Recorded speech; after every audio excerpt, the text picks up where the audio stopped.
بیٹیوں سے یہ کام کیوں نہیں کراتے؟ کیونکہ ہم جانتے ہیں کہ یہ غلط کام ہے، یہ گندا کام ہے، یہ حرام کام ہے اور یہ بدنامی والا کام ہے، یہ انسان کو ذلیل کرتا ہے۔ یہ ہماری سوچ ہے۔ انسان دو ہیں، وہ بھی انسان، ہم بھی انسان۔ اس کی سوچ کیا ہے؟ وہ کہتی ہے یہ دھندا ہے، اور ہماری سوچ کیا ہے؟ ہم کہتے ہیں یہ غلط اور ناجائز اور حرام کام ہے جو ہم اپنی ماں بہن بیٹی سے نہیں کرا سکتے ہیں۔ غور کیجئے، دنیا میں انسان وہ بھی ہے، ہم بھی ہیں، اس کی سوچ وہ ہے، ہماری سوچ یہ ہے۔ جب اس دنیا میں ایک انسان کی دو سوچیں ہو سکتی ہیں تو اسی کو اللہ کہہ رہا اپنی سوچ کو قرآن و حدیث کے مطابق ڈھالو، اپنی سوچ کو اپنے حساب سے مت چلاؤ بلکہ قرآن و حدیث کے مطابق اپنی سوچ کو ڈھالو۔ اللہ کے رسول نے جن عورتوں کو ننگا کہا ہے وہ تمہارے فیشن کہہ دینے سے فیشن نہیں مانا جائے گا، وہ ننگی ہی رہے گی۔ اللہ کے رسول نے جس شراب کو شراب اور حرام قرار دیا ہے، اس شراب کو ہم دوا کا نام دے کر جائز نہیں کر سکتے ہیں۔ وہ شراب شراب رہے گی، وہ حرام حرام رہے گی۔ اس کو کوئی زبان میں اس کا نام دوا رکھ دو تو دوا رکھ دینے سے اس کی حیثیت نہیں بدل جائے گی۔ تو میرے پیارے ساتھیوں، اپنی سوچ کو بدلنے کی کوشش کرو، اپنی سوچ کو بدلو، اپنی زندگی کے اندر تقوی لاؤ، پرہیزگاری لاؤ۔ ذرا تصور کرو، ایک واقعہ سناتا ہوں حدیث کا۔ اللہ کے نبی فرماتے ہیں، چلیے آدھے لوگ تو جا چکے ہیں، آدھے رہ گئے ہیں، تھوڑا سا سنیے ایک اور چیز ہم آپ کو سنانے جا رہے ہیں، بہت زبردست چیز ہے۔ اللہ کے نبی فرماتے ہیں کہ ایک ایسا زمانہ بھی تم اپنی آنکھوں سے دیکھو گے۔ اب سوچ دیکھیے، ایک ایسا زمانہ آئے گا کہ تم اپنی آنکھوں سے دیکھو گے، یصبح الرجل مومنا ویمسی کافرا ویمسی مومنا یصبح کافرا یبیع دینہ بعرض من الدنیا۔ بہت زبردست حدیث ہے۔ اس حدیث کو جس نے بھی سن لیا، اپنی سوچ کو بدل لو، انشاءاللہ کامیاب۔ سنیے کیا ہے، تم دیکھو گے لوگوں کو قیامت سے پہلے ایک ایسا زمانہ آئے گا کہ تم دیکھو گے کہ مسلمان یصبح الرجل مومنا، صبح جب وہ اٹھے گا تو مومن ہوگا، یمسی کافرا، شام ہوتے ہوتے کافر ہو جائے گا۔ لیجئے، کون آدمی؟ صبح اٹھو گے مومن پاؤ گے اس کو، اور شام ہونے سے پہلے پہلے وہ کافر ہو جائے گا۔ شام کو اس کو دیکھو گے وہ مومن ہوگا، لیکن صبح اٹھتے اٹھتے دیکھو گے کہ وہ کافر ہو جائے گا۔ دونوں باتیں کہہ دی۔ صبح تم دیکھو گے ایک انسان کو کہ وہ مومن ہوگا، لیکن شام ہوتے ہوتے وہ کافر ہو جائے گا۔ شام کو دیکھو گے کسی کو کہ وہ مومن ہوگا، صبح اٹھتے اٹھتے وہ کافر ہو جائے گا۔ یبیع دینہ بعرض من الدنیا، وہ دنیا کے چند سکوں میں اپنا ایمان بیچ دے گا، دنیا کے چند سکوں میں اپنا ایمان بیچ دے گا۔ آؤ آج ہم تمہیں ایک سیر کراتے ہیں، آؤ ایک تفریح کراتے ہیں تمہیں، اور تمہیں تمہارا سماج کا ایک نقشہ دکھاتے ہیں۔ ایسے لوگ ہمارے سماج میں موجود ہیں۔ کون ہیں؟ صبح اٹھتے ہیں مومن ہوں گے، آپ دیکھو گے چناؤ کا دور ہے، الیکشن کا دور ہے، ایک آدمی کو تم دیکھو گے کہ صبح اٹھے گا، فجر کی نماز بھی پڑھے گا۔ اب مثال سنو، حدیث تو پڑھ دی، اب اس کو کی تشریح دیکھیے۔ صبح وہ فجر کی نماز بھی پڑھے گا، فجر کی نماز کے بعد وہ قرآن کی تلاوت بھی کرے گا، قرآن کی تلاوت کرنے کے بعد وہ لوگوں کی خدمت بھی کرے گا، فجر کے بعد محنت و مزدوری بھی کرے گا، لیکن الیکشن میں کھڑا ہے، وہ جانتا ہے کہ میری بستی میں کچھ ہندو لوگ یا سکھ لوگ یا عیسائی لوگ بھی رہتے ہیں، مجھے ان کا ووٹ بھی چاہیے، مجھے ان کا ووٹ بھی حاصل کرنا ہے۔ اب وہ ان کا ووٹ لینے کے لیے صبح اٹھے گا، مسجد میں گیا ہوگا، ظہر میں وہ مسجد میں گیا ہوگا، اس نے نماز پڑھی ہوگی، قرآن پڑھا ہوگا، سب کچھ پڑھا ہوگا، غریبوں کی مدد بھی کی ہوگی، لیکن شام ہونے سے پہلے پہلے ہندوؤں کا ووٹ پانے کے لیے وہ کسی مندر میں چلا جائے گا۔ وہاں جانے کے بعد وہ کسی پنڈت کے ہاتھ سے اپنے سر پر، اپنے ماتھے پر ٹیکا بھی لگوا لے گا، اور مورتی کے اوپر ہار اور مالا بھی چڑھا دے گا۔ صرف غیر مسلموں کا ووٹ پانے کے لیے وہ ماتھے پہ ٹیکا بھی لگوا لے گا اور مورتی پر ہار اور پھول بھی چڑھا دے گا۔ اسی کو اللہ کے نبی کہہ رہے ہیں شام ہونے سے پہلے پہلے وہ کافر ہو جائے گا۔ شام کو آپ دیکھو گے کہ وہ مومن ہوگا، لیکن صبح کسی مندر میں کسی گرجا میں جا کر وہ کسی کے پھول اور ہار اور مالا ڈال کر ہاتھ جوڑ کر کھڑا ہوگا اور اپنے ماتھے پر ٹیکا بھی لگوا لے گا، صبح ہوتے ہوتے کافر ہو جائے گا۔ صبح مومن ہوگا شام کو کافر، شام کو مومن ہوگا صبح کافر۔ اور ایسا کیوں کرے گا؟ یبیع دینہ بعرض من الدنیا، وہ اپنے دین کو دنیا کے چند سکوں میں بیچ دے گا، دنیا کے چند نوٹ پانے کے لیے، دنیا کے چند سکے حاصل کرنے کے لیے، دنیا کی چند روپیوں کو کمانے کے لیے وہ اپنے دین کی سودے بازی کرے گا، اپنا دین بیچ دے گا۔ ایمانداری کے ساتھ بتاؤ ہمارے سماج اور سوسائٹی کے اندر یہ دور چل رہا ہے کہ نہیں چل رہا ہے؟ لوگ اپنا دین بیچ رہے ہیں کہ نہیں بیچ رہے ہیں؟ اب ہماری سوچ کیا کہے گی؟ سوچ دیکھیے کیا ہو گیا۔ ہندوستان میں رہتے ہیں، ہمیں بھائی چارہ بن کر رہنا ہے، ہمیں ان کے ہاں جانا ہے، ان کو ہمارے یہاں آنا ہے، وہ ہمارے عید پہ آ جاتے ہیں تو کیا ہم ان کی ہولی میں نہ جائیں؟ وہ ہمارے رمضان کے مہینے میں ٹوپی لگا کر ہمارے روزہ افطار میں آ جاتے ہیں، ہم ان کے ہاں مندر میں چلے گئے تو کیا ہوا؟ یہ بھائی چارہ ہے، یہ بھائی چارہ، یہ ہماری سوچ ہے، یہ نیتا کی سوچ ہے۔ لیکن شریعت کیا کہتی ہے کہ اس نے اپنے دین کو بیچ دیا ہے چند ٹکڑوں میں۔ تو میرے بھائیوں، سوچ وہ نہیں ہے جو ہم سوچ رہے ہیں، سوچ وہ ہے جو جناب محمد رسول اللہ نے بتائی ہے۔ ہمیں اس سوچ کے اوپر چلنا ہے، ورنہ دین اکبری نافذ کرنے والا اکبر بھی صحیح ہو جائے گا، جس نے جودھا بھائی سے شادی کر کے کہا تھا کہ ہم دین الہی نافذ کریں گے، اس نے ایک نیا دین کی بنیاد ڈالی تھی، اس نے بھی تو یہی کہا تھا کہ ہم ہندو مسلمان سب کو لے کے چلیں گے۔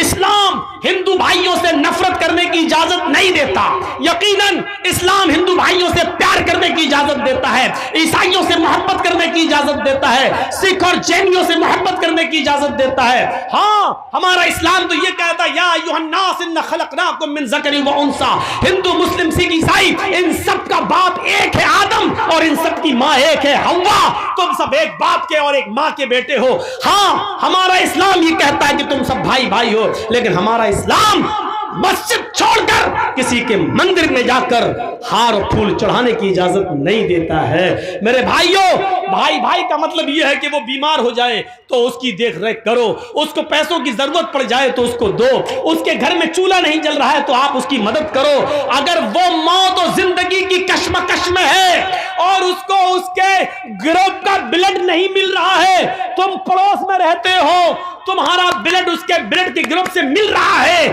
لیکن تم روزے سے ہو، اس کی جان جا رہی ہے، ڈاکٹر کہہ رہا ہے کہ یہ مسلمان اس کا پڑوسی اگر ایک بوتل خون دے دیتا ہے تو اس کی جان بچ جائے گی، تو یہاں اسلام یہ کہتا ہے کہ اس ہندو کی جان بچانے کے لیے اگر تمہارا ایک بوتل خون جا رہا ہے تو دے دو، کہتا ہے روزے سے ہوں، تو اسلام کہتا ہے کہ تو اپنا روزہ توڑ دے، لیکن کسی کی جان اگر بچ رہی ہے تو ایک بوتل خون دے کر اس کی جان بچا لے، روزے کی قضا تیری بعد میں ہو جائے گی، اس کو بعد میں پورا کر لینا۔ اسلام اس بھائی چارے کی اجازت دیتا ہے، لیکن اسلام اس بات کی اجازت نہیں دیتا ہے کہ ہم دوسروں کے تیوہار میں جا کر رنگ پھینکیں یا ان کی پچکاریوں کی ہولی اپنے جسم پر برداشت کریں اور ان سے یہ کہیں کہ لو ہمارے بھی رنگ لگاؤ، ہم بھی تمہارے ساتھ ہیں، لو وہ ہماری مسجد میں اگر نماز پڑھنے آ جائیں تو اس کا یہ مطلب نہیں کہ ہم بھی ان کے مندروں میں ہاتھ جوڑ کر کھڑے ہو جائیں ان کا ووٹ پانے کے لیے۔ اسلام اس بات کی اجازت ہمیں بالکل نہیں دیتا ہے۔ میرے بھائیوں، یہی ہمیں سوچ اپنے اندر پیدا کرنا ہے، اسی سوچ کو اگر ہم نے اپنی سوچ بنا لیا کہ اپنی سوچ قرآن و حدیث کے مطابق ڈھال لی تو میرے بھائیوں، اب دیکھیے سوچ ہے نا، آج پوری تقریر سوچ پر ہی ہو رہی نا۔ ہمارے ہاں کیا ہوتا ہے، ہم جتنی نمازیں پڑھ رہے ہیں دن پہ دن غریب ہوتے جا رہے ہیں۔ مولانا صاحب یار آپ تو کہتے تھے اللہ والے بن جاؤ برکت ہوگی، ہم تو جتنی نماز پڑھ رہے ہیں روزہ رکھ رہے ہیں اللہ تعالیٰ ہمیں اتنا ہی آزما رہا ہے، ہمیں تو دیکھیے پہلے کتنا پیسہ تھا، پیسہ ہی نہیں ہے، میرا بچہ بیمار رہتا۔ یہ ہماری سوچ ہو گئی، ہم جتنی عبادت کر رہے ہیں ہمیں اتنی غریبی آ رہی ہے، یہ ہماری سوچ ہے۔ اللہ کے رسول کے زمانے میں ایک صحابی ایمان لائے، پہلے وہ کافر تھے، اسلام لائے، ایمان لائے، انہوں نے نماز پڑھنا شروع کی، جب نماز پڑھنا شروع کی تو ان کو خوب برکتیں ہوئی، خوب مال و دولت ان کو ملنا شروع ہو گیا۔ وہ اللہ کے نبی کے پاس روتے ہوئے آئے، دیکھیے ان کی سوچ، ہماری سوچ دیکھیے اور ان کی سوچ دیکھیے۔ وہ کہتے ہیں اللہ کے رسول، کہا کیا ہوا؟ کہ جب سے ہم اسلام لائے ہیں اور جب سے ہم نے نمازوں کی پابندی کی ہے ہمارے گھر میں خیر و برکت ہو رہی ہے، مال و دولت سونا اور چاندی خوب آ رہا ہے۔ اللہ کے نبی نے فرمایا یہ تو اچھی بات ہے۔ کہنے لگے اللہ کے رسول کہیں ایسا تو نہیں، آپ اللہ کے نبی ہیں، پوچھیے اللہ سے، کہیں ایسا تو نہیں ہماری نماز، ہمارے روزے اور ہماری عبادتوں کا بدلہ اللہ دنیا میں ہمیں دے رہا ہو اور آخرت میں ہمیں محروم کر دے؟ اگر وہ دنیا میں ہمیں دے رہا تو نہیں چاہیے، ہمیں اپنی نماز اور روزے کا انعام آخرت میں چاہیے۔ اللہ اگر ہماری نماز اور روزے کا انعام دنیا میں دے رہا ہے اور آخرت میں ہمیں کچھ نہ دے تو ہمیں دنیا میں کچھ نہیں چاہیے، ہمیں آخرت میں چاہیے۔ یہ ان کی سوچ تھی، اور ہماری سوچ کیا ہے؟ جب سے نماز پڑھ رہے ہیں تب سے اور کنگال ہو رہے ہیں۔ ہوتا ہے ایسا، کبھی کبھی ہم لوگ سوچنے پہ مجبور ہو جاتے ہیں۔ اب جیسے ہم ہیں، ایک بہت بوڑھی عورت تھی، کسی نے کہا مولوی صاحب میری ماں بہت بیمار ہے، چلیے تھوڑا سا کچھ دعا ہوا کر دیجیے۔ میں نے کہا چلیے چل دیتے ہیں، ماں بیمار ہے چلیں۔ یقین مانیے ہم جب تک دعا کر رہے ہیں اس کے لیے دم کر رہے ہیں، پوری دعا پڑھ بھی نہیں پائے، وہ بڑھیا ہی چلی گئی دنیا سے، ختم۔ اب اس میں ہم کیا کر لیں؟ میرے ہاتھ میں تو تھا نہیں۔ اب ہم سوچ رہے تھے کہ لڑکا کہیں ہمیں گالی والی نہ دے، کمینہ کیسا مولوی ہے تو، ہم تو دعا کرنے کے لیے لائے، تو نے تو دنیا ہی سے اٹھوا دیا۔ لیکن الٹا ہوا، ہم سوچ رہے تھے یہ اور وہ الٹا ہوا۔ اس نے کہا کیا مولانا ہے ماشاء اللہ۔ ہم نے کیوں، تمہیں اپنے ماں سے محبت نہیں تھی؟ ارے کون کہتا ماں سے محبت نہیں تھی؟ ارے میری ماں بہت تڑپ رہی تھی، بہت تڑپ رہی تھی، ہم نے کئی بکرے صدقہ کر دیے، کھلا دیے، لیکن میری ماں کی تکلیف نہیں جا رہی تھی۔ آپ نے تو اتنی ایسی دعا پڑھی کہ بڑی آسانی سے روح نکل گئی میری ماں کی۔ ہم نے کہا اللہ تیرا خیر ہے، کم سے کم برا نہیں مانا۔ میں اپنا واقعہ بتا رہا ہوں، میں نے اب تک 4 نکاح پڑھائے ہیں، چاروں کو طلاق ہو گئی۔ میرا پڑھایا ہوا ایک بھی نکاح نہیں ٹکا، اب میں پڑھاتا بھی نہیں ہوں۔ حالانکہ یہ مطلب نہیں کہ اب پڑھاؤں گا تو ٹکے گا نہیں، لیکن میں پڑھاتا نہیں ہوں۔ کیوں؟ جس کو کہتا ہوں کہ میں نے 4 پڑھائے ہیں، چاروں کو طلاق ہو گئی، وہ کہتا مولانا صاحب کھانا کھا لیجئے لیکن نکاح مت پڑھائیے، نکاح نہیں پڑھائیے۔ اب میں سوچ رہا ہوں کہ وہ چاروں لوگ ناراض نہ ہو کہ دیکھو مولوی جرجیس نے میرا نکاح پڑھایا اور ہمارے نکاح ٹوٹ گئے، اور چاروں خوش ہیں۔ یہ الٹا ہو رہا ہے، یہ چاروں خوش ہیں۔ جو لڑکیاں اپنے شوہروں کے ساتھ پریشان تھی وہ بڑی خوش ہے کہ میرا نکاح، میرے دولہا کا نکاح مولانا جرجیس نے پڑھایا، ہمیں چھٹکارا مل گیا۔ وہ اپنی سہیلیاں، جن کی سہیلیاں پریشان ہیں، وہ کہتی کاش تیرے دولہا کا نکاح مولانا جرجیس نے پڑھایا ہوتا تو تو بھی چھٹکارا پا گئی ہوتی۔ تو الٹا ہو رہا ہے، ہم سوچ رہے ہیں کہ کبھی غلط نہ کہیں، لیکن اتنے کو لڑکے بھی خوش، لڑکیاں بھی خوش، بہت اچھا چھٹکارا مل گیا۔ تو کبھی کبھی ایسا ہوتا ہے، ضروری نہیں کہ ہم جو سوچیں وہی صحیح ہو۔ دیکھیے ایک آدمی لنگڑاتا ہوا آ رہا ہے، یہ مکھیا جی بیٹھے ہیں آپ کے، بڑے عزت دار آدمی ہیں آپ کے سماج کے، مان لو یہ ڈاکٹر ہیں اور ہم بھی ڈاکٹر ہیں۔ اب وہاں سے ایک آدمی لوٹ کے آ رہا، لنگڑاتا ہوا چلا آ رہا ہے۔ اب میں ڈاکٹر ہوں، مکھیا جی بھی ڈاکٹر ہیں۔ مکھیا جی نے کہا جرجی صاحب جی یہ اس آدمی کے پیر میں موچ آ گئی اس لیے لنگڑاتے ہوئے چل رہا ہے۔ میں ڈاکٹر ہوں، مجھے تجربہ ہے۔ میں نے کہا نہیں مکھیا جی آپ کا تجربہ غلط ہے، اس کے پیر میں موچ نہیں آئی ہے، اس کی ریڑھ کی ہڈی میں درد ہو رہا ہے اس لیے لنگڑاتا ہوا چل رہا ہے۔ مکھیا جی کی سوچ الگ، میری سوچ الگ، یہ بھی ڈاکٹر میں بھی ڈاکٹر۔ ہم نے کہا اچھا ٹھیک ہے مکھیا جی سنو، اگر اس کی ریڑھ کی ہڈی میں درد نہیں ہوا، پیر میں موچ ہی نکلی تو 1000 روپیہ میں دوں گا، اور اگر اس کے ریڑھ کی ہڈی میں درد ہوا جو میں نے کہا تو 1000 روپیہ آپ دیجئے گا۔ شرط لگ گئی، ٹھیک ہے۔ وہ آیا چلتا ہوا بالکل قریب آ گیا، ہم دونوں نے پوچھا بھائی پیر میں موچ آئی یا ریڑھ کی ہڈی میں درد؟ وہ کہتا کچھ نہیں، کچھ نہیں، نہ موچ نہ ریڑھ کی ہڈی میں درد۔ ابے پھر تو لنگڑا کے کیوں چل رہا تھا؟ اس نے کہا میری پیر کی چپل ٹوٹ گئی تھی اس لیے میں گھسٹ گھسٹ کے چل رہا تھا۔ اب دیکھیے دونوں کی سوچ الگ ہو گئی۔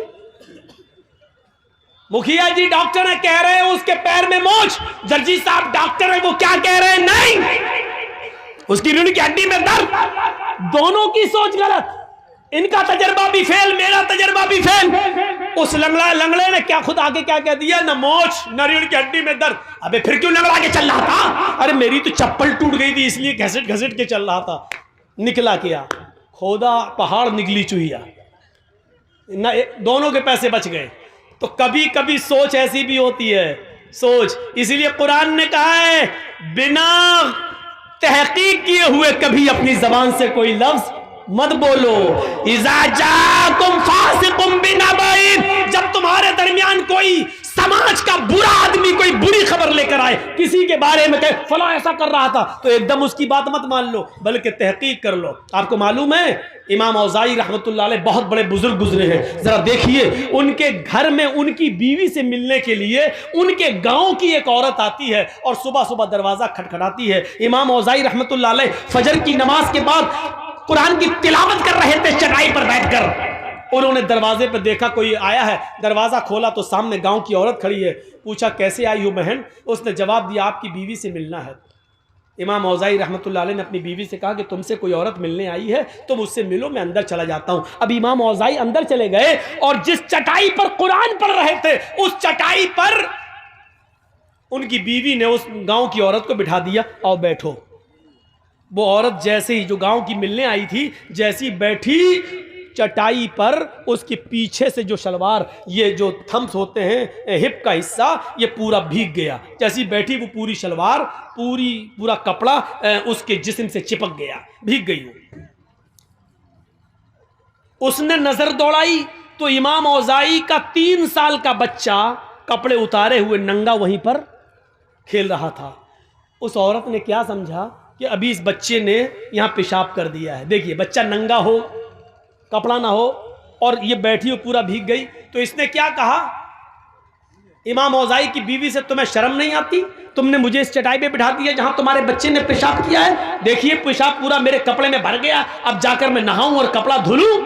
بچہ 3 سال کا ہے, اب تو اس کا پیشاب بھی پاک نہیں رہا کہ چھینٹا مار کے پاک ہو جائے, اب تو دھلنا پڑے گا. سردیوں کے دنوں میں چٹائی پہ بٹھا دیا.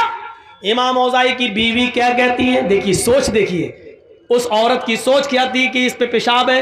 امام اوزاعی کی بیوی کہتی ہے پیشاب نہیں ہے میری بہن, تم شوق سے اس پر بیٹھی رہو, تمہیں ڈرنے کی کوئی ضرورت نہیں. وہ کہتی ہے کہ میں کیسے مان لوں یہ پیشاب نہیں ہے؟ کوئی لوٹا نہیں رکھا, پانی کا کوئی جگ نہیں ہے, کوئی گلاس نہیں ہے کہ یہاں پانی گرا ہوا ہو. یہ بچہ آپ کے کپڑے اتارے ہوئے ہے, مجھے تو یہی اندیشہ کہ اس بچے کا پیشاب ہوگا. امام اوزاعی کی بیوی کہتی ہے کہ یہ میں آپ کو ضمانت دیتی ہوں کہ یہ پیشاب نہیں ہے. بچے نے پیشاب نہیں کیا ہے, لیکن بچے کا کپڑا اتارا, اس نے نالی میں پیشاب کیا, یہاں نہیں کیا ہے, تم بے فکر رہو. اس نے کہا امام اوزاعی کی بیوی سے یہ پیشاب نہیں ہے اور پانی بھی نہیں ہے تو پھر ہے کیا؟ پہلے مجھے بتاؤ, مجھے سیٹسفائی کرو. امام اوزاعی کی بیوی کہتی ہے جب تم مان نہیں رہی ہے تو اب مجھے تجھے بتانا پڑ رہا ہے کہ یہ کیا ہے. سن, جب تو نہیں مان رہی ہے تو سن. میرے شوہر فجر کی نماز پڑھ کے آتے ہیں اور اسی چٹائی پر بیٹھ کر قرآن کی تلاوت کرتے ہیں. قرآن پڑھنے کے بعد پھر وہ اپنے رب سے اپنے گناہوں کی معافی مانگتے ہیں اور توبہ کرتے ہیں. اتنی توبہ کرتے ہیں, اتنا روتے ہیں اپنے رب کے سامنے کہ ان کے آنکھوں سے گرنے والے آنسوؤں سے یہ چٹائی بھیگ جاتی ہے, تر ہو جاتی ہے. میری بہن, تم جس چٹائی پر بیٹھی ہو اور جس چٹائی کے سے بھیگ گئی ہو, یہ میرے بچے کا پیشاب نہیں ہے, یہ پانی نہیں ہے, یہ میرے شوہر کی آنکھوں سے گرنے والے آنسو ہیں جو اللہ کے خوف سے اور اللہ کے ڈر سے روتے ہیں, جس آنسوؤں سے تمہاری شلوار بھیگ گئی ہے. دیکھا آپ نے وہ کیا سوچ رہی تھی اور وجہ کیا نکلی ہے. ضروری نہیں ہم کسی کے بارے میں کچھ سوچیں, ضروری نہیں کہ ہم کسی کے بارے میں جو سوچیں وہ صحیح ہو سکتا ہے کہ ہماری سوچ غلط ہو. اسی لیے قرآن کہتا ہے یا ایھا الذین آمنوا اجتنبوا کثیرا من الظن ان بعض الظن. ایمان والو, اے مسلمانوں, کبھی اپنے مسلمان بھائی کے بارے میں زیادہ بدگمانیاں مت رکھو. زیادہ بدگمانی نہیں. ایک لڑکی کانوں میں لیڈ لگا کر موبائل ہاتھ میں رکھ کر سڑک پر چلی جا رہی ہے اور باتیں کرتی ہوئی جا رہی ہے, ہمارا دماغ فوراً وہی پہنچتا ہے یہ اپنے بوائے فرینڈ سے بات کر رہی ہے. ارے وہ جلدی چل رہی ہے, کانوں میں لیڈ لگی ہے, بات کرتی ہوئی جا رہی ہے. ضروری نہیں کہ وہ اپنے بوائے فرینڈ سے بات کر رہی ہے, ہو سکتا ہے کہ اس کی بہن بیمار ہو, اس کو ڈلیوری ہو رہی ہو اور وہ کسی کو فون کر کے ہاسپٹل میں بلا رہی ہو, اس لیے وہ جلدی چل رہی ہو. یہ بھی ہو سکتا ہے کہ وہ جلدی کسی سے بات کرتے ہوئے جا رہی ہے، اس کا باپ کا ایکسیڈنٹ ہو گیا ہو اور وہاں فون آیا ہو کہ بیٹی جلدی آؤ کچھ روپے لے کر، ضروری نہیں ہے کہ وہ بوائے فرینڈ سے بات کر رہی ہو۔ اسی لیے قرآن کہتا ہے کسی کے بارے میں زیادہ بدگمانیاں مت پالا کرو، کسی کے بارے میں زیادہ بدگمانیاں مت رکھو، کسی کو تو سوچ دیکھیے ہماری سوچ کیا ہے اور اس کی سوچ کیا ہے۔ میرے بھائیوں، سوچ کو بدلنے کی کوشش کرو، سوچ کو بدلو، سوچ کو۔ میرے بھائیوں، مولانا جرجیس اور مکھیا جی کی بنتی نہیں، ایک مثال دے رہا ہوں، مولانا جرجیس کی اور مکھیا جی کی بنتی نہیں ہے، آپس میں ناراضگی ہے، نہ یہ مجھے دیکھنا چاہتے ہیں نہ میں ان کو دیکھنا چاہتا ہوں۔ مکھیا جی اپنے گھر کے دروازے پہ کھڑے ہیں، چھت پہ کھڑے ہیں، جرجیس صاحب جا رہے ہیں، نماز کے لیے جا رہے ہیں، جرجیس صاحب کی نظر مکھیا جی پر پڑ گئی، جرجیس صاحب منہ ہلا رہے ہیں، ہونٹ ہل رہے ہیں۔ اب مکھیا جی کے دل میں کیا آیا، یہ کمینہ مجھے گالی دے رہا ہوگا، کیونکہ ہماری بنتی نہیں ہے نا، ہم ہونٹ ہلاتے ہوئے جا رہے ہیں، مکھیا جی نے ہمارے ہونٹ ہلتے ہوئے دیکھے، کمینہ ہمیں گالی دے رہا، ضرور دل میں گالی دے رہا، وہ ہونٹ ہل رہے ہیں۔ مکھیا جی کی یہ سوچ صحیح بھی ہو سکتی ہے، لیکن یہ سوچنے کا پاور اور حق اللہ نے نہیں دیا ہے۔ ہو سکتا ہے جرجیس صاحب کی مکھیا جی سے آنکھیں لڑ گئیں، جرجیس صاحب مکھیا جی کو گالی نہ دے رہے ہوں، یہ بھی تو ہو سکتا ہے کہ وہ نماز پڑھنے جا رہے ہوں اور وضو بنا کے گھر سے نکلے ہوں، وہ وضو کے بعد کی دعا پڑھ رہے ہوں، یا یہ بھی تو ہو سکتا ہے کہ وہ سبحان اللہ اور الحمدللہ کہتے ہوئے جا رہے ہوں، کچھ بھی ہو سکتا ہے۔ اسی لیے قرآن کہہ رہا ہے یا ایھا الذین آمنوا اجتنبوا کثیرا من الظن ان بعض الظن ایمان والو، تم کسی کے بارے میں زیادہ بدگمانیاں مت اپنے دلوں میں پالا کرو، بہت سی بدگمانیاں انسان کو بہت بڑا گناہگار بنا دیتی ہیں۔ یہی تو میں 20 سال سے سناتے آ رہا ہوں کہ جو جتنا امیر باپ ہے، میں آپ کو ایک پہچان بتا رہا ہوں آپ کو، کہ جس لڑکی کے جسم پر جتنا کم کپڑا آپ کو دکھائی دے، جو جتنے شارٹ کپڑے پہنے ہوئے آپ کو مارکیٹ میں اور بازاروں میں دکھائی دے، سمجھ لینا یہ اتنے ہی امیر باپ کی بیٹی جا رہی ہے۔ یہ پہچان ہے، یہ پہچان ہے۔ وہ باپ میری نظر میں بخیل و کنجوس باپ ہے جو اپنی بیٹی کو 5 میٹر کا کپڑا بھی پورا لا کر نہ دے سکے، بخیل ہے، کنجوس ہے، اور وہ اپنی بیٹی کا سوداگر ہے۔ اللہ کے رسول نے ایسے باپ کو دیوس کہا ہے، اور دیوس کا معنی جانتے ہو؟ سنو، اس غصے کی وجہ آپ خود ہیں، ہم نہیں ہیں، اور مجھے یہ غصہ آج کیوں آ رہا ہے یہ سب آپ بھی سمجھ رہے ہوں۔ غصہ زندوں کو آتا ہے، مردوں کو نہیں آتا ہے۔ زندوں پر کو غصہ آتا ہے، مردوں کو نہیں۔ آپ کو غصہ آنا چاہیے، جائز بات پہ آنا چاہیے۔ اللہ کے رسول کو بھی غصہ آتا تھا، اور اتنا آتا تھا کہ آپ کی غصے میں آنکھیں لال ہو جاتی تھی، اور ایسا لگتا تھا جیسے کسی نے انار کا جوس، انار کا رسا نبی اکرم کی آنکھوں میں ڈال دیا۔ لوگ کہتے غصہ حرام ہے، ناجائز غصہ حرام ہے، جائز بات پر آپ غصہ کر سکتے ہیں۔ آپ کی بیٹی بے پردہ گھوم رہی ہے، آپ غصہ کیجیے، آپ کو کون روک رہا ہے؟ آپ کی بیوی بے پردہ گھوم رہی ہے، آپ غصہ کیجیے، آپ کو کون روک رہا ہے؟ آپ کا 10 سال سے بڑا بیٹا اگر مسجد میں اذان کی آواز سن کر نماز پڑھنے نہیں جاتا، آپ اس کو ماریے اور اس پر غصہ ہوئیے، یہ غصہ جائز ہے، اور غصہ زندوں کو آتا ہے، مردوں کو نہیں۔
یہ ابھی کئی مرتبہ لائٹ گڑبڑ کرے گی، ابھی دیکھیے گا۔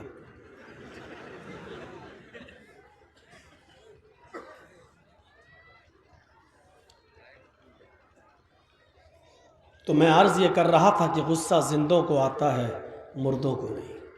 ایسے مولوی بہت ملیں گے جو کہیں گے اے غصہ حرام ہے۔ بھئی تیرے باپ کا فتویٰ ہے غصہ حرام ہے؟ کہاں سے لایا تو؟ کس حدیث میں آیا؟ اگر غصہ حرام ہوتا تو حضرت عمر کو کبھی غصہ نہ آتا، نبی اکرم کو کبھی غصہ نہیں آتا۔ ہاں یہ کہیے کہ ناجائز غصہ حرام ہے۔ غصہ قوموں کی تبدیلی کا ذریعہ بنتا ہے، غصہ بیوی کی اصلاح کا ذریعہ بنتا ہے، غصہ اپنی اولاد کو سدھارنے کا اور راستے پہ لانے کا ذریعہ بنتا ہے۔ ایک باپ اپنی اولاد پر جائز غصہ کرنا چھوڑ دیا، اس لیے اولاد بگڑ رہی ہے۔ ایک شوہر اپنی بیوی پر جائز غصہ کرنا چھوڑ دیا، اس لیے بیوی بگڑ رہی ہے۔ ایک بھائی اپنی بہن پر جائز غصہ کرنا چھوڑ دیا، اس لیے بہنیں آج آوارہ گھوم رہی ہیں۔ جائز غصہ کیجئے، جائز غصوں سے اصلاح ہوتی ہے۔ سوچ بدلیے، اپنی سوچ۔ یا ایھا الذین آمنوا اتقوا اللہ، یا ایھا الذین آمنوا اتقوا اللہ ولتنظر نفس ما قدمت لغد۔ اے ایمانوں والو تم اللہ سے ڈرو، یعنی جو اللہ سے جتنا زیادہ ڈرے گا وہ اس دنیا میں اتنا ہی زیادہ گناہوں سے بچ کر چلے گا، اور جتنا انسان گناہوں سے بچ کر چلے گا آخرت کے اندر اتنی اس کی نیکیاں بڑھیں گی اور وہ جنت کا مستحق ہوگا۔ اس لیے فرمایا اللہ سے ڈرو، اور ہر انسان کو غور کرنا چاہیے کہ کل قیامت کے دن کے لیے اس نے کون سی تیاری کر رکھی ہے، کون سی تیاری قیامت سے جوڑا ہے۔ ہمیں اس دنیا میں ہمیشہ نہیں رہنا ہے۔ اس چیز کو ذرا سوچیے اور سمجھیے، اس چیز کو ذرا سوچ کر اور سمجھنے کی کوشش کیجیے۔ اپنی فکروں کو بدلیے۔ بس جس نے سوچ بدل لی، سمجھ لو کہ اسلام اتنا ہی زیادہ وہ اسلام اور ایمان پر عمل کر لے گا۔ ہماری سوچ کیا ہے؟ دیکھیے، مولانا جرجیس صاحب کے ساتھ اگر ہم ایک سیلفی لے لیں گے تو بہت اچھا ہوگا۔ اس کا بینیفٹ کیا ملے گا؟ سوچ دیکھیے، سوچ۔ بینیفٹ یہ ہوگا کہ ہم اس کو شیئر کریں گے، ہم اس کو اپنے دوستوں کو بھیجیں گے۔ دو مقصد، پہلا مقصد ہمارے دوست کو ہم یہ بتائیں گے کہ دیکھیے جرجیس صاحب سے میری ملاقات ہو گئی ہے۔ دوسری، کسی کی دکان پہ بیٹھے اس نے اپنی دکان کے ساتھ میرا فوٹو کھینچ لیا، اب اس کو شیئر، جرجیس صاحب میری دکان پر آئے تھے۔ یہ ہماری سوچ ہے کہ کوئی بڑی چیز نہیں ہے سیلفی۔ سوچ کیا ہے؟ ویڈیو بن رہی ہے، موبائل آ رہی ہے، یوٹیوب پہ آ رہی ہیں، تقریریں بن رہی ہیں، کیمرے والے آ رہے ہیں، تو ہم نے اگر سیلفی لے لی، تصویر لے لی، تو اس میں برائی کیا ہے؟ یہ سوچ ہے ہماری۔ لیکن حدیث کیا کہتی ہے؟ اس حدیث کے مطابق اپنی سوچ کو ڈھالیے۔ بہت گیت سن لیا آپ نے، عورتوں نے بڑی فرمائش کی کہ گیت پڑھیے۔ ایسی چیزیں تو عورتوں کو پسند ہیں، وہ سن لی۔ جو ہم بتا رہے ہیں وہ پسند کہاں ہے؟ مولوی تو ہمارے کپڑوں پہ پابندی لگا رہا ہے، کل ہماری سینڈل پہ پابندی لگا دے گا، پرسوں ہماری فیئر اینڈ لولی اور پاؤنڈز پہ پابندی لگا دے گا۔ یہ چیزیں کہاں پسند ہیں؟ اب سنیے، یہ ہماری سوچ ہے کہ سیلفی لینے میں حرج کیا ہے، لیکن حدیث کیا کہتی ہے؟ سنیے، ان اشد الناس عذابا یوم القیامت المصورون، قیامت کے دن سب سے زیادہ سخت عذاب اس کو دیا جائے گا جو دنیا میں تصویریں بنائے گا۔ دیکھیں آپ، حدیث نے کلیئر کر دیا، ان اشد الناس عذابا یوم القیامت المصورون، قیامت کے دن سب سے زیادہ سخت عذاب، سب سے زیادہ ہارڈ عذاب اس کو دیا جائے گا جو دنیا میں تصویریں بنائے گا۔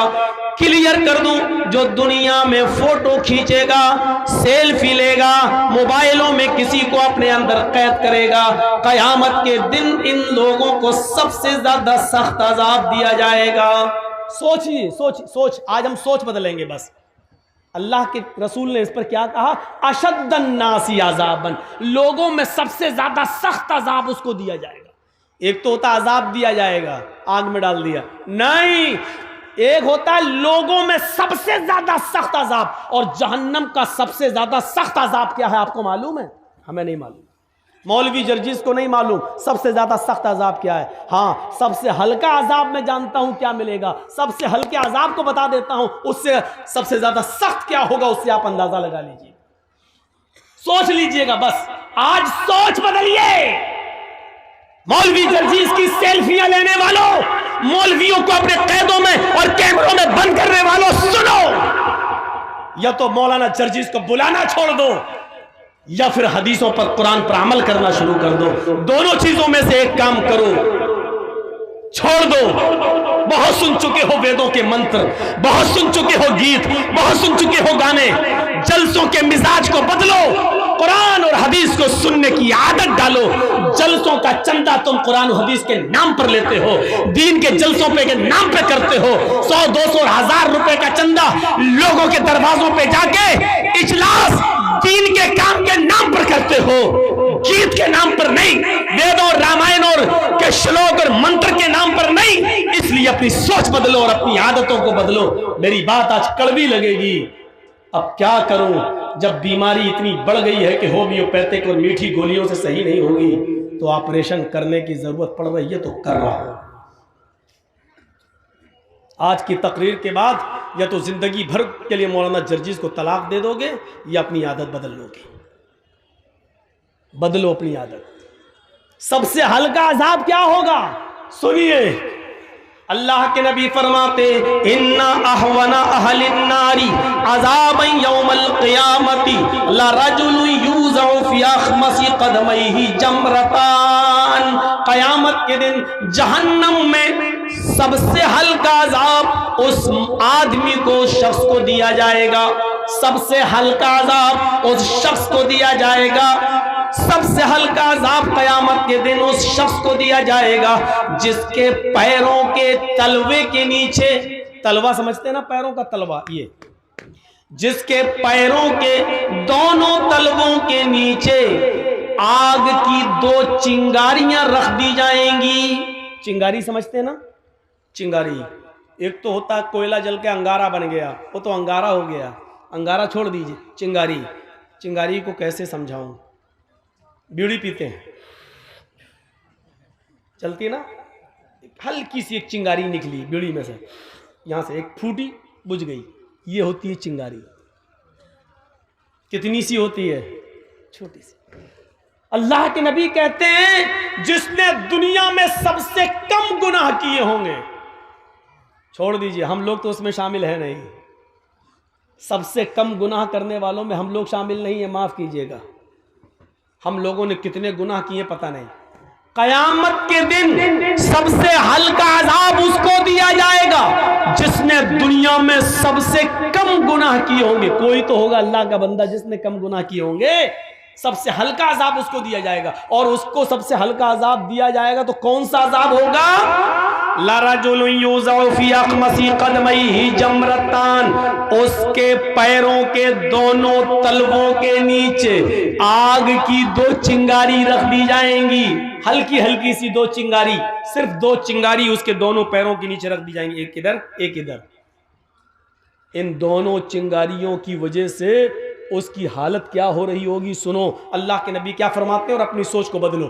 اللہ کے نبی کیا کہتے ہیں؟ سب ان دونوں چنگاریوں کی وجہ سے اس کی حالت یہ ہوگی یغلی منہما دماغہ، جیسے تم ہانڈی کے اندر پانی بھر کر آگ پر رکھ دیتے ہو، چولہے پر رکھ دیتے ہو، اور تھوڑی دیر کے بعد وہ پانی جب بوائل ہوتا ہے، ابلتا ہے، ہانڈی میں اس پانی کے کھولنے کی آواز آتی ہے، یغلی منہما دماغہ، آگ کی ان دونوں چنگاریوں کی وجہ سے اس کا دماغ کھول رہا ہوگا، آگ کی دونوں چنگاری کی وجہ سے اس کا دماغ ٹھکانے نہیں رہے گا، اس کا بھیجا باہر نکلا جا رہا ہوگا، اس کا دماغ ہانڈی کی طرح کھول رہا ہوگا، یرا انہ اشد عذابا، وہ یہ سمجھ رہا ہوگا ہوگا کہ میرے اللہ نے, میرے رب نے مجھے جہنم میں سب سے زیادہ ہارڈ, سب سے زیادہ سخت عذاب دیا ہے, حالانکہ یہ سب سے ہلکے عذاب والا انسان ہوگا, یہ سب سے ہلکے والا عذاب ہوگا, سب سے ہلکا عذاب والا انسان ہوگا, لیکن ان دونوں چنگاریوں کی وجہ سے وہ یہ سمجھ رہا ہوگا کہ ہم سے زیادہ سخت اور ہم سے زیادہ شدید, ہم سے زیادہ ہارڈ عذاب کسی کو نہیں دیا جا رہا ہے. فوٹو بنانے والوں, تصویریں کھینچنے والوں, اب سوچو, مجھے معلوم ہے کہ میری اس تقریر کے بعد بھی تم نہیں مانو گے. کچھ لوگ کتے کی پونچھ کی طرح ٹیڑھے ہوتے ہیں, ان کو 100 سال کے بعد بھی کتے کی پونچھ کو اگر نکالو گے تو وہ ٹیڑھی نکلے گی, سیدھی نہیں ہوگی. اس کے بعد بھی چپکے سے کسی نہ کسی طریقے سے لے لیں گے. ہوتا ہے, میری نہیں کسی اور کی, وہ لیں گے, نہیں بدلے گی عادت. مریں گے تب دیکھا جائے گا, ابھی تھوڑی مر رہے ہیں ہم, مرنے سے پہلے توبہ کر لیں گے. جب اللہ رب العالمین کا فیصلہ آ جاتا ہے تو کبھی کبھی وقت ایسا بھی ہوتا ہے کہ توبہ کے تب توبہ کی مہلت بھی نہیں ملتی ہے, کسی سے معافی و تلافی کی مہلت بھی نہیں ملے گی. کبھی کبھی ایسا منظر بھی سامنے آ جاتا ہے. میرے پیارے ساتھیوں, غور کیجئے, اس منظر کو دیکھیے, سوچ بدلیے اپنی. سب سے ہلکا عذاب اس کو دیا جائے گا جس کے پیروں کے تلوے کے نیچے 2 آگ کی چنگاریاں رکھ دی جائیں گی. جب سب سے ہلکا عذاب ہی ہوگا تو تصویر بنانے والوں کو سب سے زیادہ سخت عذاب دیا جائے گا. تو سب سے زیادہ سخت عذاب کیا ہوگا؟ اِنَّا شَدَّ النَّاسِ عَذَابًا يَوْمَ الْقِيَامَةِ الْمُصَوِّرُونَ. قیامت کے دن سب سے زیادہ سخت عذاب ان کو دیا جائے گا جو دنیا میں تصویریں بنائیں گے, جو دنیا میں فوٹو کھینچیں گے, جو دنیا میں اپنے موبائل میں کسی کو قید کریں گے. سوچو تم اللہ رب العالمین کی ایک تخلیق, اللہ نے انسان کو, جاندار کو پیدا کیا, تم اس کو اپنے کیمروں میں بند کر رہے ہو جبکہ تم اس کے اندر روح نہیں ڈال سکتے ہو. قیامت کے دن اللہ تمہارے ان کیمروں کو تمہارے سامنے پیش کر دے گا. تم نے جن چیزوں کو کھینچا ہے وہ پیش کر دے گا. تم نے اپنے موبائل سے ڈیلیٹ ضرور کر دی ہے مولانا جرجیز کی تصویر, فلاں مولانا کی تصویر, لیکن فرشتوں نے جو ریکارڈ کر لیا ہے وہ تصویر ڈیلیٹ نہیں ہوگی. قیامت کے دن ان تمام تصویروں کو سامنے رکھا جائے گا. پھر اللہ کہے گا ان کے اندر روح ڈالو, جو نہ تمہاری طاقت ہے نہ ہماری طاقت ہے, نہ تمہارا باپ روح ڈال سکتا ہے نہ میرا باپ روح ڈال سکتا ہے. اللہ کہے گا اے فرشتوں, انہوں نے ہماری تخلیق کی ہے, انہوں نے جانداروں کی تصویروں کو قید کیا ہے, پھر اس نے روح نہیں ڈالی ہے, لے جاؤ ان کو جہنم کے اندر پھینک دو اور سب سے زیادہ سخت عذاب دو, سب سے زیادہ ہارڈ عذاب انہی کو دو. وہ سب سے زیادہ سخت عذاب کیا ہوگا ہمیں نہیں معلوم. ہاں, سب سے ہلکے عذاب سے ہم سوچ سکتے ہیں کہ جب ہلکا عذاب ہی ہے تو سخت عذاب پھر کیا ہوگا. سخت عذاب کیا ہوگا؟ اپنی سوچ کو بدلو. ہم اپنی سوچ نہیں بدل پا رہے ہیں. اللہ نے کیا کہا؟ سوچو, غور کرو کہ کل قیامت کے دن کے لیے تم نے کون سی تیاری کری. جب یہ سوچو گے کہ ہمیں قیامت کے دن اللہ کے سامنے سوال کا جواب دینا ہے تو ہم دنیا میں اللہ سے ڈریں گے. قرآن کی ایک آیت پڑھتا ہوں, ذرا اس کا منظر دیکھیے آپ. وَمَنْ أَعْرَضَ عَنْ ذِكْرِي فَإِنَّ لَهُ مَعِيشَةً ضَنْكًا. کبھی سوچا ہے اس آیت کو مولویوں نے بہت بار پڑھا ہوگا ممبروں پر, خطبوں میں اور تقریروں میں. ذرا ہم سے بھی سن لو. وَمَنْ أَعْرَضَ عَنْ ذِكْرِي فَإِنَّ لَهُ مَعِيشَةً ضَنْكًا. جو میرے ذکر سے اعراض کرے گا, جو میرے ذکر سے اعراض کرے گا, ہم قیامت کے دن فَإِنَّ لَهُ مَعِيشَةً ضَنْكًا, ہم اس کی روزی کو تنگ کر دیں گے. اللہ نے یہ نہیں کہا کہ ہم اس کی روزی کو بند کر دیں گے, اللہ نے کہا ہم اس کی روزی کو تنگ کر دیں گے. اب سنیے, بند کرنا کیا ہوتا ہے اور روزی تنگ کرنا کیا ہوتا ہے. اب کسی کی آواز نہیں نکلنا چاہیے, جو جس کی آواز نکلے اس کو فوراً بھگاؤ یہاں سے. تھوڑا سا سن لیجئے. میں چاہتا ہوں کہ بہت آسان اردو میں آپ کو سمجھاؤں, کیونکہ یہ ملا جلا بیلٹ ہے. آپ لوگ بنگلہ بھی سمجھتے ہیں لیکن بہار ہے, اس لیے آپ ہماری جو زبان سے اردو لفظ نکل رہے ہیں آپ اس کو ہم بہت آسان اردو بولتے ہیں تاکہ آپ اور ہم سب اور ہماری ماں بہنیں بھی سمجھ جائیں. اگر ان کے کانوں میں میری آواز جا رہی ہے تو تھوڑی دیر کے لیے وہ اپنی ساڑی اور اپنی سینڈل دوسروں کو دکھانا چھوڑ دیں. عورتوں کی عادت ہوتی ہے ساڑی تیری کتنے کی، کہاں سے لی، چپل کتنے کی، یہ لپسٹک کہاں ملی ہے، یہ دوپٹہ کہاں ملا، بلاؤز کہاں سے لائی، یہی ان کی عادت ہوتی ہے، اور یہ عادت ان کی کبھی بدل نہیں سکتی، فطرت ہے، فطرت ہے، عادت کبھی نہیں بدل سکتی ہے۔ تو سنیے، وَمَنْ أَعْرَضَ عَنْ ذِكْرِي، پہلے تو یہ سمجھو کہ ذکر کس کو کہا گیا، جو میرے ذکر سے اعراض کرے گا، اعراض کا مطلب منہ پھیرے گا، اب اعراض بھی بتانا پڑے گا نا، وَمَنْ أَعْرَضَ عَنْ ذِكْرِي، جو میرے ذکر سے اعراض کرے گا، اعراض کرنے کا مطلب پیٹھ دکھائے گا، منہ پھیر لے گا، ایک ہوتا منع کر دینا، ہٹ چل ہٹ، نہیں، مانے گا لیکن پیٹھ پھیر لے گا، ابھی ہم نہیں کر رہے چلو، یہ ہے اعراض کرنا، یہ ہے اعراض کرنا۔ وَمَنْ أَعْرَضَ عَنْ ذِكْرِي، جیسے میچ دیکھ رہے ہیں، انڈیا پاکستان کا میچ آ رہا، 5 اوور رہ گئے ہیں، اسی بیچ میں اذان کی آواز آ گئی، اللہ اکبر اللہ اکبر، ہم 5 وقت کے نمازی ہیں لیکن میچ دیکھنے کے شوقین ہیں، یا اللہ 5 اوور رہ گئے ہیں، پتہ نہیں کون جیتے گا۔ اگر نماز پڑھنے جاتے ہیں تو میچ کا مزہ نہیں لے پائیں گے، نماز پڑھ کے جب تک آئیں گے تب تک میچ ختم ہو جائے گا، وہ تو پتہ چل جائے گا کون ہارا کون جیتا، لیکن میچ کا مزہ نہیں لے پائیں گے۔ اور اگر میچ دیکھنے میں لگے ہیں تو نماز جا رہی ہے، کیا کریں، چلو نماز تو بعد میں بھی پڑھ لیں گے قضا، لیکن میچ کہاں بار بار آتا ہے، دیکھ رہے ہیں۔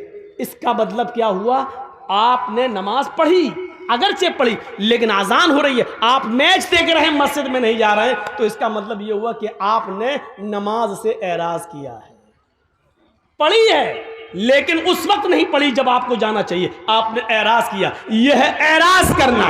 وَمَنْ أَعْرَضَ عَنْ ذِكْرِي، اور ذکر سے مراد نماز ہے، ذکر سے مراد نماز ہے۔ قرآن میں اللہ تعالیٰ نے فرمایا اِذَا نُودِيَ لِلصَّلَاةِ مِن يَوْمِ الْجُمُعَةِ فَاسْعَوْا إِلَىٰ ذِكْرِ اللَّهِ، جب جمعے کے لیے مؤذن اذان دینے لگے اور بلانے لگے، پکارنے لگے، اللہ اکبر اللہ اکبر، جب جمعے کی اذان کی طرف تمہیں بلایا جائے، جب جمعے کی نماز کے لیے تمہیں بلایا جائے، اِذَا نُودِيَ لِلصَّلَاةِ، جب نماز کے لیے تمہیں آواز دی جائے، یعنی اذان کی آواز آئے، فَاسْعَوْا إِلَىٰ ذِكْرِ اللَّهِ، تو تم چل پڑو، کہاں، اللہ کے ذکر کی طرف۔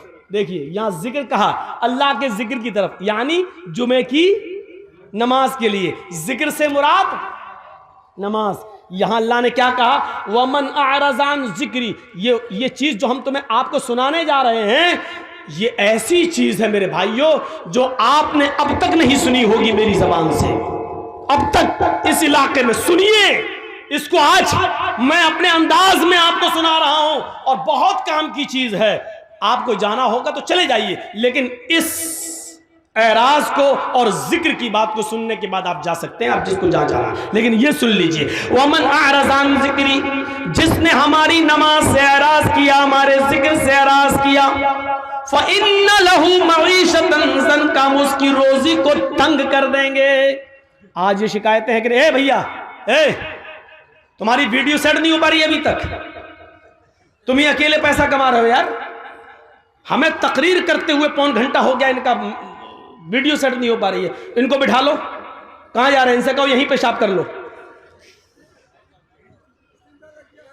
دیکھیے ہم کو سامنے سے جو آدمی اٹھتا ہے تو ہم کو بہت ڈسٹرب ہوتا ہے، میں اپنی عادت بتا دے رہا ہوں۔ ایک بار حیدرآباد میں تقریر کر رہا تھا، سامنے سے ایک آدمی اٹھا، میں سمجھا پیشاب کرنے جا رہا، آیا سیدھا مائک پکڑ کے کیا بول رہا ہے، پھر انڈے ٹماٹر پتھر سب چلا، وہاں جو ہوا، تو اس لیے وہ جو میرے دماغ میں بیٹھ گیا وہ نکلتا نہیں ہے۔ جو آدمی بیچ سامنے سے اٹھتا میں سمجھتا ہوں یہ مائک پکڑنے آ رہا ہے، یہی سوچتا ہوں، تو یا تو سامنے بیٹھا مت کرو، اور بیٹھتے ہو تو اٹھا مت کرو۔ 80 سال کے بڈھے بھی اٹھتے ہیں، اب بتائیے بیچارے وہ چاچا اٹھ کے کہاں جائیں گے، اب تو چاچی کے لائق بھی نہیں رہ گئے، اب وہ جائیں گے تو کہاں جائیں گے، سمجھ میں نہیں آتا۔ بیٹھو، سنو، اللہ اللہ کرو، تقریر کرو۔ وَمَنْ أَعْرَضَ عَنْ ذِكْرِي، جو ذکر سے نماز سے منہ موڑے گا، اعراض کرے گا، ہم اس کی روزی کو تنگ کر دیں گے۔ اللہ نے کہیں نہیں کہا کہ ہم اس کی روزی بند کر دیں گے۔ کیا بے نمازیوں کو روزی نہیں ملتی ہے؟ ملتی ہے، لیکن اللہ کہتا ہم اس کی روزی کو تنگ کر دیں گے۔ تنگ کرنا جانتے ہو؟ بہت روپیہ آئے گا میرے پاس، لیکن آنے کے بعد رکے گا نہیں میرے پاس۔ اچانک میرے پاس 1 لاکھ روپیہ آیا، 2 دن میں ختم. مولانا کیا پیسہ تو آتا ہے لیکن رکتا نہیں ہے, کیوں؟ کبھی بیٹا بیمار, کبھی بیوی بیمار, کبھی بچی بیمار, کبھی یہ بیمار. اسی کو کہتے ہیں تنگ کرنا. ہم تمہاری روزی کو تنگ کر دیں گے, پیسہ آئے گا لیکن رکے گا نہیں. یہ ہے روزی کو تنگ کرنا. اب جا رہے ہو جھڑ پھکوں کے پاس. جھڑ پھکا سمجھ رہے ہو نا؟ مولوی, مولانا صاحب کیا برکت نہیں ہو رہی گھر میں. کیوں نہیں ہو رہی؟ پتہ نہیں مولانا صاحب, پتہ لگاؤ. پیسہ تو بہت آتا ہے لیکن رکتا نہیں ہے. مولانا صاحب بیچارے وہ کیا پیسے کو روکیں گے؟ اگر مولویوں کے پاس پیسہ روکنے کی کوئی دعا ہوتی تو بیچارہ 5,000 روپے میں مسجد میں نماز کیوں پڑھاتا؟ 2-4-5 ہزار روپے کے لیے جلسہ کیوں کرتا؟ یہ ہماری عقل. سوچو, میں نے پھر کہا سوچ بدلو, سوچ بدلو. تم مولویوں سے تعویذ لے رہے ہو. ارے مولوی کے پاس تو خود بیچارے کے پاس انکم نہیں ہو رہی ہے. مولوی خود بددعا دے رہا مدرسے کے سیکریٹری کو, خود تو کماتا ہے 1 لاکھ روپیہ, ہم کو دے رہا 5,000 روپیہ. ایک مولوی صاحب تو مسجد میں دعا کر رہے تھے خطبہ دینے کے بعد, اللہ جتنی تنخواہ ہماری اتنی مسجد کی سیکریٹری کی کر دو. اب کوئی آمین ہی نہیں بول رہا ہے. مسجد کا سیکریٹری بھی آمین نہیں بول رہا. کیوں نہیں بولتا؟ بول. نہیں صاحب تب تو برباد ہو جائیں گے.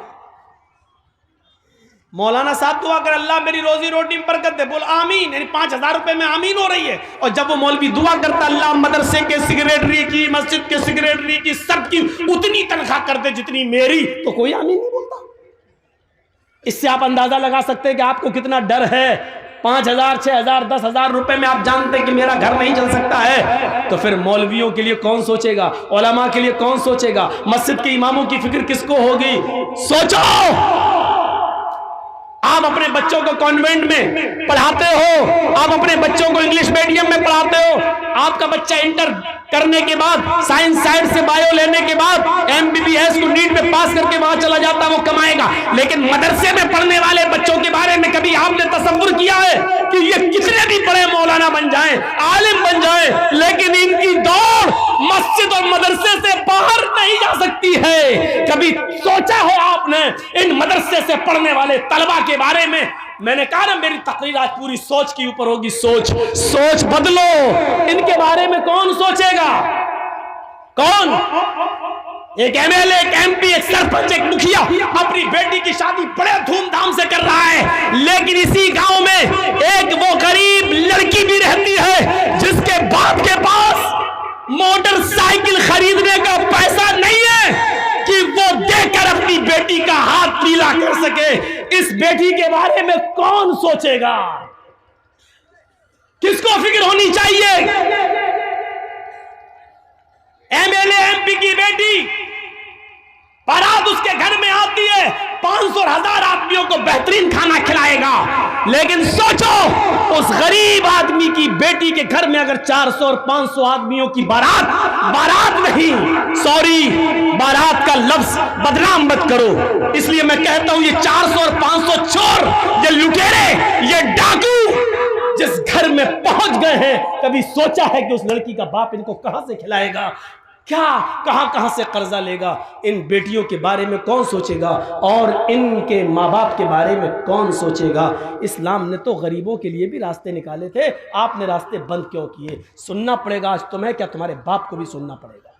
جب تک میں یہاں ہوں یہ اتھارٹی, یہ پاور مجھے جناب محمد رسول اللہ کی شریعت نے دیا ہے, یہ سننا پڑے گا تمہیں. اس لیے سوچو. قرآن نے بار بار کہا فَاعْتَبِرُوا يَا أُولِي الْأَبْصَارِ, اے عقل رکھنے والوں سوچو. قرآن نے بار بار کہا تدبرون, کیا تم غور و فکر نہیں کرتے؟ تعقلون, کیا تم عقل و شعور سے کام نہیں لیتے؟ قرآن نے بار بار سوچنے اور فکر کرنے کی دعوت دی ہے کہ سوچو. وَمَنْ أَعْرَضَ عَنْ ذِكْرِي فَإِنَّ لَهُ مَعِيشَةً ضَنْكَ, جو دنیا میں اللہ کے ذکر سے اعراض کرے گا ہم اس کی روزی کو تنگ کر دیں گے. پھر سمجھو اعراض کس کو کہتے ہیں؟ اعراض ہماری بیوی کا, یعنی ہمارا اور ہماری بیوی کا, دونوں کا بچہ تو ایک ہی ہوتا ہے. بچہ لیٹا ہے, پیدا ہوا ہے, 6 مہینے کا ہے, 7 مہینے کا, ماں کا دودھ پیتا ہے, لیکن ماں ٹی وی کا سیریل دیکھ رہی ہے. سوچئے گا ماں ٹی وی کا سیریل دیکھ رہی ہے، بہت اچھا ناٹک آ رہا ہے، بہت اچھا سیریل آ رہا ہے، بچہ بھوک سے رو رہا ہے، بچہ بھوک سے رو رہا ہے، ماں کی ذمہ داری ہے کہ اپنے روتے ہوئے بچے کو اٹھائے، اپنی پستان سے اپنا دودھ پلائے، لیکن ماں جانتی ہے کہ بچہ رو رہا ہے لیکن بچے کو رونے دے رہی ہے، لیکن سیریل کا ڈرامہ نہیں چھوڑ رہی ہے، تھوڑی دیر کا اور ہے، اس کو پورا ہو جانے دو، بچے کو دودھ پلاؤں گی تو صحیح سے دیکھ نہیں پاؤں گی۔ اس کو کہتے ہیں کہ اس ماں نے بچے سے اعراض کیا ہے، یعنی ماں بچے کو بھول گئی ہے، ماں نے بچے کو بھگا نہیں رہی ہے، بچے کو پھینک نہیں رہی ہے، بچے کو مار نہیں رہی ہے، بچے سے پیٹ پھیر لی، یعنی اعراض کر لیا، یعنی ماں اپنے بچے کی فکر نہیں کر رہی ہے بلکہ سیریل کی فکر کر رہی ہے۔ اس کا مطلب کیا ہے؟ اعراض کر، اس کو کہتے ہیں اعراض۔ اب آپ سمجھ گئے نا اعراض کس کو کہتے ہیں؟ گھر میں آگ لگی ہے، آگ جل رہی ہے، میرا گھر جل گیا اور ہم میچ کھیلنے میں لگے، کسی نے خبر دی تمہارا گھر جل گیا، جلدی جاؤ۔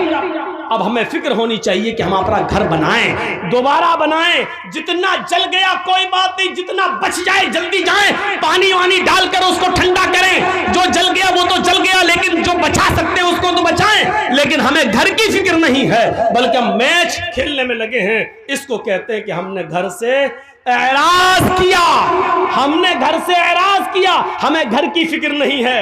اس کو کہتے ہیں اعراض، بچے سے منہ پھیر لیا، یعنی بچہ رو رہا ہے لیکن ماں ٹی وی دیکھنے میں لگی ہے، اس کو کہتے ہیں بچے سے منہ پھیرنا، اسی کو اعراض کہتے ہیں، اور قرآن نے اسی کو کہا ہے وَمَنْ أَعْرَضَ عَنْ ذِكْرِي فَإِنَّ لَهُ مَعِيشَةً ضَنْكًا، جو میرے ذکر سے، میری نماز سے اعراض کرے گا، یعنی اذان کے وقت مسجد میں نہیں آئے گا، کھیت میں لگا ہوا ہے، کھیتی کر رہا ہے، بازار میں لگا ہوا ہے، مارکیٹنگ شاپنگ کر رہا ہے، ہاں چائے پینے میں لگا ہے، ہوٹل میں بیٹھا ہے، اذان کی آواز سن رہا ہے لیکن مسجد کی طرف نہیں جا رہا ہے، اذان کی آواز سن رہا ہے، کیرم بورڈ کھیل رہا ہے، اذان کی آواز سن رہا ہے لیکن وہ اپنے مشغلے میں اپنے کام کو نہیں چھوڑ رہا ہے، اس کو کہتے ہیں کہ اس نے نماز سے اعراض کیا ہے۔ وَمَنْ أَعْرَضَ عَنْ ذِكْرِي، دنیا کا کوئی مولوی تمہیں کوئی تعویذ نہیں دے سکتا ہے، تمہارے گھر میں مال و دولت کے دروازے نہیں کھول سکتا ہے،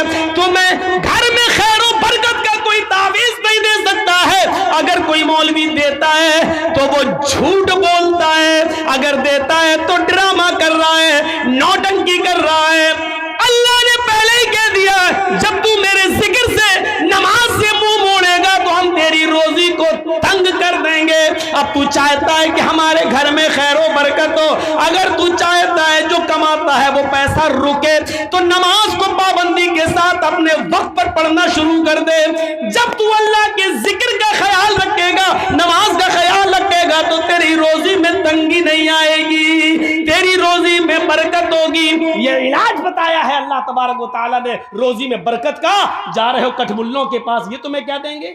جو خود 5-6 ہزار روپے مہینے پہ بیچارے نماز پڑھانے والے، وہ آپ سے اور لے لیں گے، 100 روپے دو، ہم نے تمہیں تعویذ دیا ہے، 51 روپے دو، 101 روپیہ دو، ہم نے تمہیں اتنا اچھا، اتنی محنت کر کے تعویذ بنایا۔ ان کا تو روزی روٹی اسی پہ چلی رہی ہے، وہ تمہارے گھر میں روزی اور روٹی کے دروازے کیا کھولیں گے؟ وَمَنْ أَعْرَضَ عَنْ ذِكْرِي، اب سنیے اللہ کے ذکر سے اعراض کرنے والوں کا انجام کیا ہوتا ہے، نماز کے وقت پہ نہ پڑھنے والوں کا انجام کیا ہوتا ہے وہ بھی سن لیجئے۔